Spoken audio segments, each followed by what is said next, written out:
Hi guys, welcome back to the channel.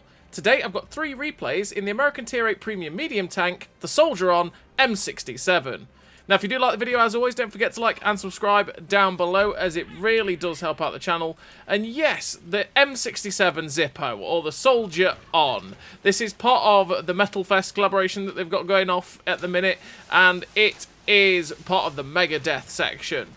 And it is, in terms of the way it plays, very, very similar to the M48A2, which is also an American Tier 8 Premium Medium Tank, but just kind of worse in most ways, except for the fact that you have a flamethrower.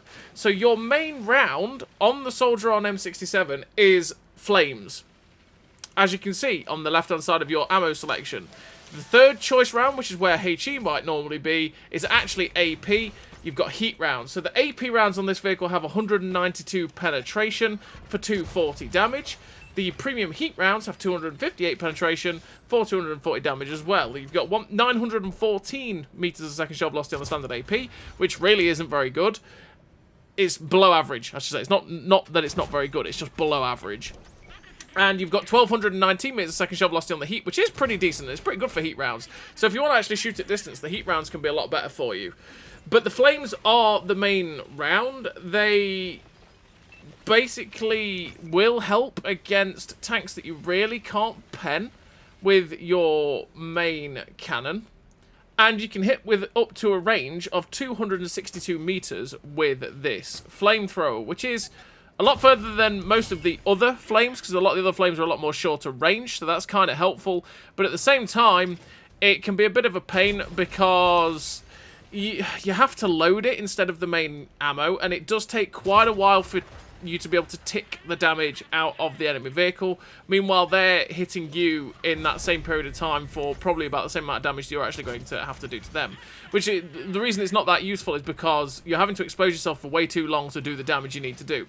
But naturally, if you're facing something like a mouse or a Type 5 Heavy, which you can't pen with your standard either of the other 2 rounds, it can be pretty handy for that regard. And also things that are trying to side scrape and making it awkward for you to be able to pen them, you can just flame them as well and you'll still do damage and all that good stuff. So it can be useful, but its viability compared to using it on something like the Senjutsu or the TVP, which is part of their multi-weapon system, is not there. And on the whole, I don't really like this tank because I feel like I am playing an M48A2 pattern, but just worse, because that thing has, you know, slightly better DPM, it has the better gun in general in terms of the penetration and stuff. I don't know, yeah, with the Soldier, I just feel like I'm not in that great of a tank, and I don't particularly enjoy playing it all that much. And the standard pen at 192 is a letdown. Also, this gun generally feels very derpy and very annoying to use at times, which can be it's just pretty frustrating. It's just a bit of a frustrating tank for me to use, just because I feel like I am shooting at tanks half the time and my shells just don't quite go where I want. Even if I've got that 1.23 accuracy during movement and 0.76 accuracy during rotation with the build that I have, which is fantastic, means the gun doesn't bloom out that much. 1.93 second aim time as well means the gun does aim in pretty quickly. It's just that the shots tend to feel like they deviate a little bit more than they probably should do for my 0.28 accuracy, right? So what do I run in terms of a crew and equipment on the old M67 Zippo, or the Soldier on? Well, in terms of a crew and equipment, I do run Born Leader, Rapid Reload, Sixth Sense, Situational Awareness, Steady Aim, Snapshot, Run and Gun, Trap Mechanic, and Rapid Aim. And in terms of the equipment, I run Advanced Loader, the Gun Stabilizer, and Optics. Optics to be able to spot for myself and get myself up to the 499 meters of view range I have with this build. The Gun Stabilizer to get my accuracy during movement and rotation down to the good level that they're at. The Advanced Loader to try and make the DPM better, because we do have a 5.6 second reload with this build for 240 Alpha, which can feel a little bit slow for 240 Alpha at times. But yeah, we've got all 3 gun perks again to make sure this gun is as good as possible, so that I can at least try to hit the target, even if it does feel derpy at times. And Rapid Aim to make the turret traverse better, because the turret traverse is a hell of a lot slower than the track traverse, so it was just irritating to me, so I just made sure that it got better in that way with Rapid Aim. And then some of the other perks you'll take generally on every other World War II tank. So, this first game that you can see here, we are currently at 1977 damage with 897 assistance, and it is a tier 10 game, and we are trying to work out what we want to do on Swamp. We end up getting spotted, and I'm sitting there going, oh, I just got spotted? No, don't do it. Don't shoot me, please. And because we were detected on that little ridge line, I decided, nah, you know what? No, I ain't doing that. Nope, we ain't getting shot. So we're going to change up what we're doing. And that is go up this little ridge line here and try and go down the 3-4 line, exactly where this Thunder Chief is going. We see there's a medium tank actually behind us going towards our spawn, but, you know, we've got TD and a heavy tank back there. Hopefully, they should be able to deal with it. And as we cross this gap, we end up finding the T-114. It's like, hello, Mr. T-114, can I actually see you? Not quite. We ended up spotting him. He didn't spot us. Or it actually might have been the Waffly 100 that poked over the ridgeline at D5 that spotted him. But yeah. So we're going to go try and sneak up on this T-114 and try and finish him off if we can. So we're just keeping our eye on round this corner. And as we come round, it's like, oh, hello, friend. And we get lucky that he bounces, but we finish him off with the free aim shot. Now the G-Saw's coming round. We try and get the tracking shot in, which we get. And we're just trying to angle up on the building, side scrape it out, make it as hard as possible for him to pen. But sadly, he did track us, and then the second shot penned us, and he finishes off, and then he gets finished off straight away afterwards. Finished the game with 1 kill, 2.5k damage, 1,081 assistance. The second class with 1,400 base XP. Very, very average game there for the soldier on M67 in a tier 10 game. We tried what we could, but yeah, it is what it is. The thing is with this M48A2 hull, or the M67 Zippo as well, you know, this kind of hull, the M48-ish hull, is that it's not that great in terms of its armour, but it's got enough angles that you can ricochet shots, same as it is on the turret front. You can ricochet shots with it, which can be nice. Especially if you hull down and you're using all your gun depression, you can just pull off some miracle bounces, but it's not really anything that you want to rely on. And with this, you've got 254mm of armour on the turret front, which means you can ricochet shots off your gun mantlet quite nicely, which is where, you know, you get all those ricochets from. 203 on the little bits of cheeks as well, which, because of the way it's angled, you do ricochet a good amount of shots off that turret front. The problem is that you have a big cupola on this vehicle that's got 165mm of armour, and basically everything can pen it and everything will pen it, and it catches shots all the time. And especially as well, if people are firing premium, they do go through the front of your turret as well, which can be pretty awkward. The hull armour can be nice, like I say, it can, because of the angles, ricochet shots. But on the whole, if you're in a tier 9 and 10 game, it does really struggle quite badly to be able to do anything. Even though you are kind of a tier 10 hull, you still struggle to be able to bounce anything. You don't really want to be relying on the armour on this vehicle as much as possible. And it can be a bit of a pain point sometimes. So we're on to the second replay. In the second replay, we're on Live Oaks, and we are top tier. We've taken the dip. Again, we're using the turret armor on this vehicle. The turret armor on this vehicle, like I say, is pretty good as long as they're not hitting your cupolas. So you want to, if you're on a ridgeline, you want to be trying to move up and down as much as possible to try and make it as difficult for them to be able to hit that cupola. But as you can see, the T-34-3 puts a shot straight through that cupola, and that is a very inaccurate tank, and he just managed to hit it even though we were moving. And he's shaved off 400 of our hit points. Like I say, it happens all the time. But we've taken the dip. And as is the case with Live Oaks, if you take the dip, you win this flank. If you do not take this dip, a lot of the time you will lose it, especially from their spawn. If their spawn don't take the dip, they especially lose this flank. If our spawn doesn't take the dip, it's not the worst thing in the universe. It's not like we're guaranteed the loss, but if you have enough people up with you, you can defend it. But at the same time, it's still a position that you really want to take. So we ended up ricocheting the shot off his lower plate there on that Kirovets one. That's 192 pen rear in its ugly head. But we are currently up to 1,495 damage. The T-34-3 is directly in front of us, and we're just trying to get there to see if we can get any more damage, because this guy is sprinting away. But sadly, we didn't give it enough lead there. That was the really poor shell velocity that this vehicle has at 940 meters a second. Deciding that, yeah, you know what? No, I'm just not going to hit that. And we ended up landing the shell behind him. Again, that's because we just didn't aim it well enough. But we know where most of their team probably is. So we're on the move, get a shot into that rover on the move. We know where their team probably is, and that is camping on this hill. And since we have enough medium tanks and stuff with us, we're going to go for the spotting. We're going to be a scout M67. And there we go. We've lit up everything that's on that snipey hill. Hello, enemy team. And we are starting to reap the rewards of spotting these guys. We're up to 1,072 assistance. We're just trying to keep the shots flowing while we're here, and we are keeping these guys lit up. So we put a shot through the 40 TP, which I'm very surprised is still alive on top of this hill. I thought he would have died by now, but he's still alive and kicking.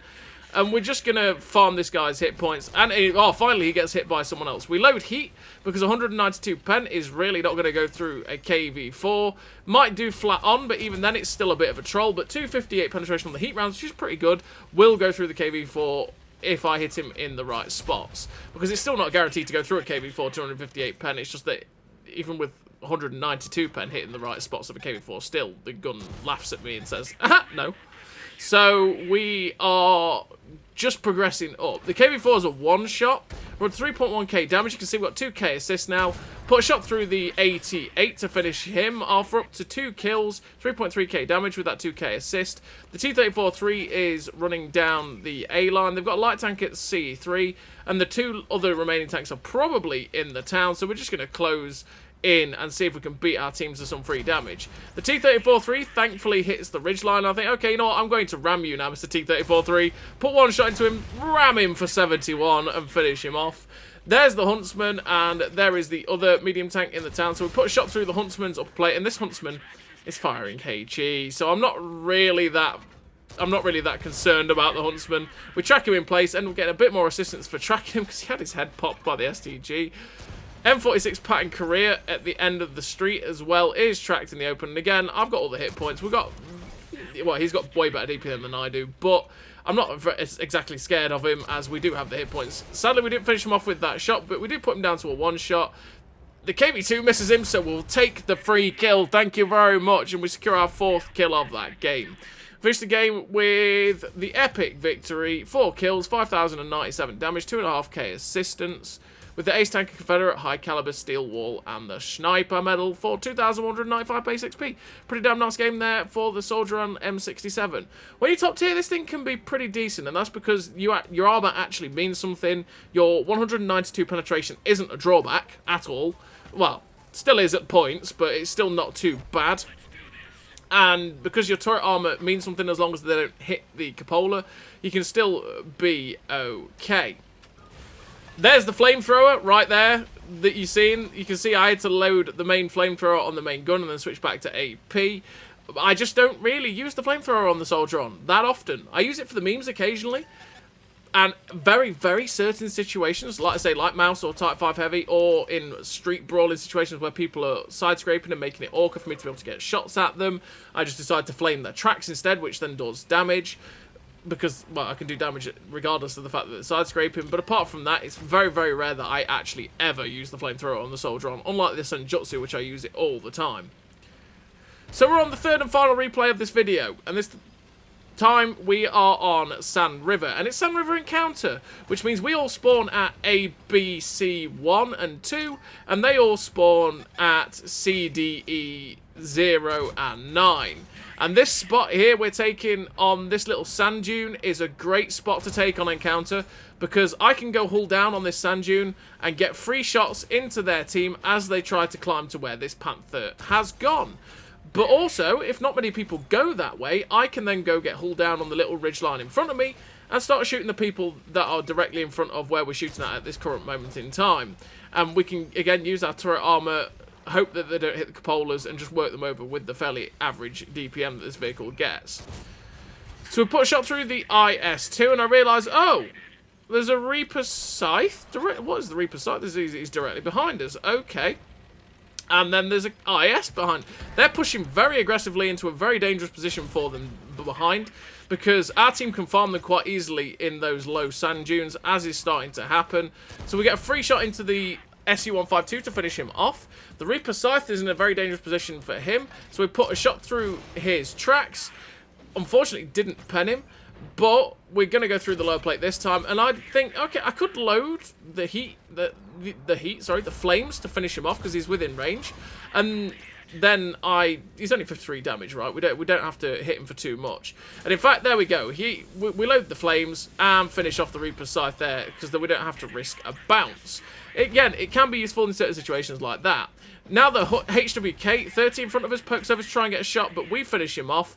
And we've ended up getting all of the spotting, by the way, for these guys, because we're up to 2.8k spotting, because they did a very silly push. We put the shot into the back of the Defender, or it's not Defender, it's the Object 252U, which is the unskinned Defender. And we set him on fire as well.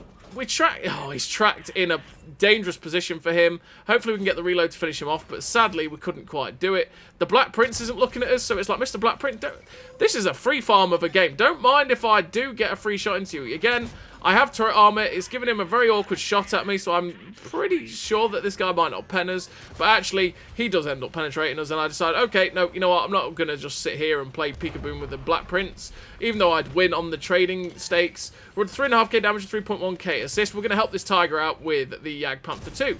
So we go through the lower plate of the Jagdpanther 2 there. He's at a one-shot. We're aiming for the lower plate, and we hit the upper plate and bounce, because, yes.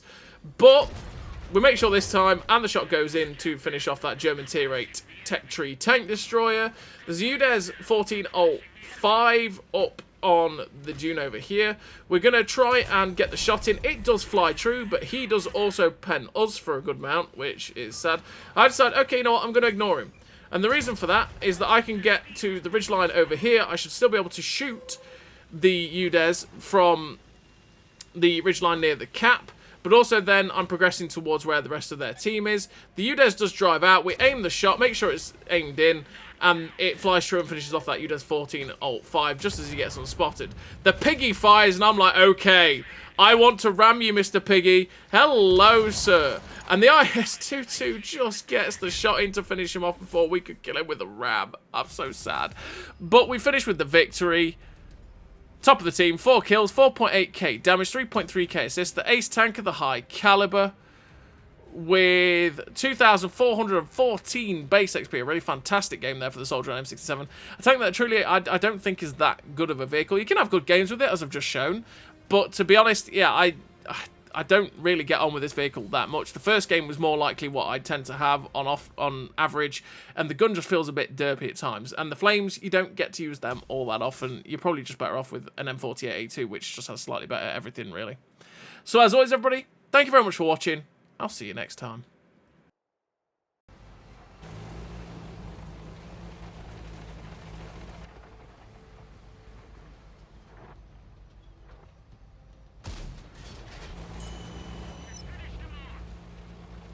A great success!